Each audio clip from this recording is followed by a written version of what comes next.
Katakan kota ukir, Jepara ikonnya ukir, itu performan pertama itu harus bisa dilihat blegere itu harus ada unsur ukir blegernya itu. Jenengan tindak ke Bali, bangunan-bangunan di sana itu sudah mempunyai arsitek Bali. Kita juga gitu, masuk Jepara itu sudah diputuskan Jepara itu harus punya bangunan-bangunan yang mempunyai corak ukir, kan sudah menjadi keputusan daerah itu. Museum ukir itu bagaimana bentuk bangunan ini supaya ada identitasnya. Contoh ukiran zaman Belanda, ini contoh ukiran zaman Kartini, itu harus bisa terbaca. Alat-alatnya zaman dulu itu bagaimana, yang masih tradisional penuh.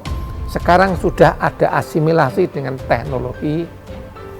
Orang sekarang mebel tidak mau Pak dengan grajio grok, tidak mau. Cereng, ngentek kayak kayu Pak sekarang. Nah, ini.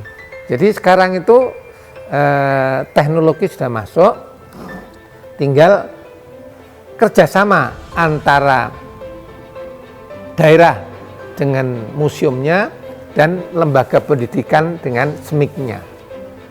Ini harus sinkron, ada kerjasama. Ngerti, nek Jepara hasilnya ini. Dulu sudah ada gerengseng membuat museum ukir. Tempatnya masuk Jepara itu Pak, Cangaan Kulon tuh. Tapi ketoknya karena itu jauh dari Jepara, pengelolaannya kurang optimal.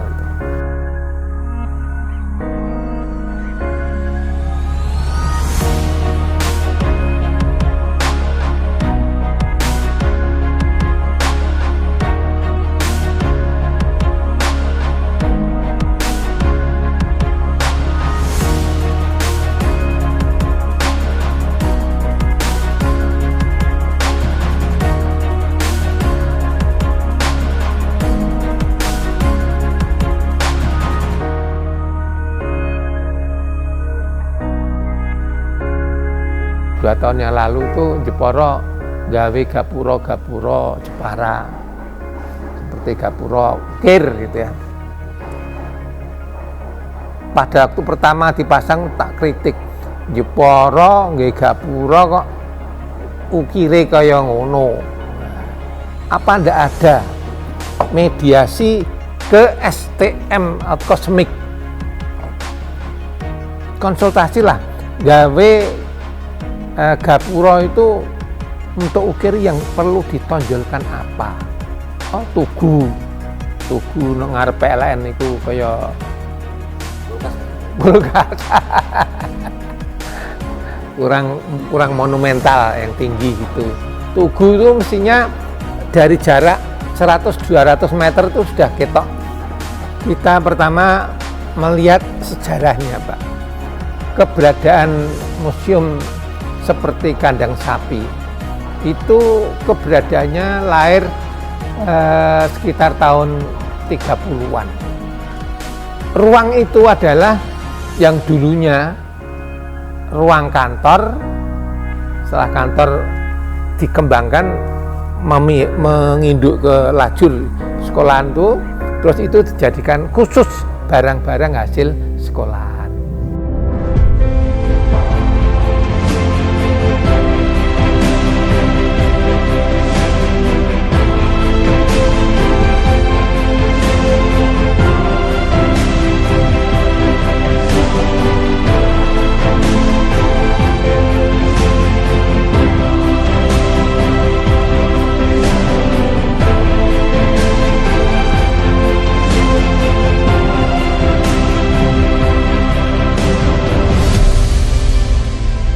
Sakit hati karena saya itu ditugaskan ke Jakarta itu untuk mengadakan pameran responnya itu kurang menggembirakan. Ukir itu kan tidak, kata-kata beliau ini ya, ukir itu kan tidak perlu harus sekolah. Ukir itu dengan belajar di masyarakat sudah bisa. Ini pemahaman beliau. Saya kan rumangsa mempunyai habitat di ukir, merasa ya tersinggung lah. Ngene rasane di pendidikan itu kan tahu teorinya, tahu sejarahnya, tahu pengembangannya lewat desain-desain ukir, hingga kelengkapan pengetahuan seseorang yang melalui pendidikan itu lebih kompleks. Beda nek otodidak di masyarakat hanya belajar ngenek, terus ada mungkin sedikit-sedikit itu ya isane yang gawe ulir yang ngono iku, tidak sistematis seperti di sekolah.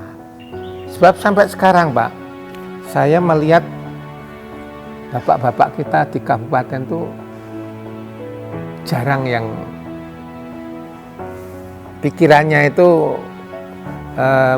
menguasai tentang ukir. Satu contoh, kalau saya pameran di Jakarta itu, pada waktu masih dinas loh ya, masih dinas. Beliau yang datang ke Jakarta itu, kalau mampir ke pameran itu, tidak memberi support, yang memberi semangat pada orang daerahnya ini supaya maju, tapi yang dibicarakan malah lain-lain gitu. Saya rodok mangkel waktu itu, dari Jepara ke Jakarta itu membawa barang tidak sedikit, nilainya juga puluhan juta, tapi setelah sampai sana itu respon bapak-bapak kita kurang cara kurang menghargai. Omongane malah nglambyar yang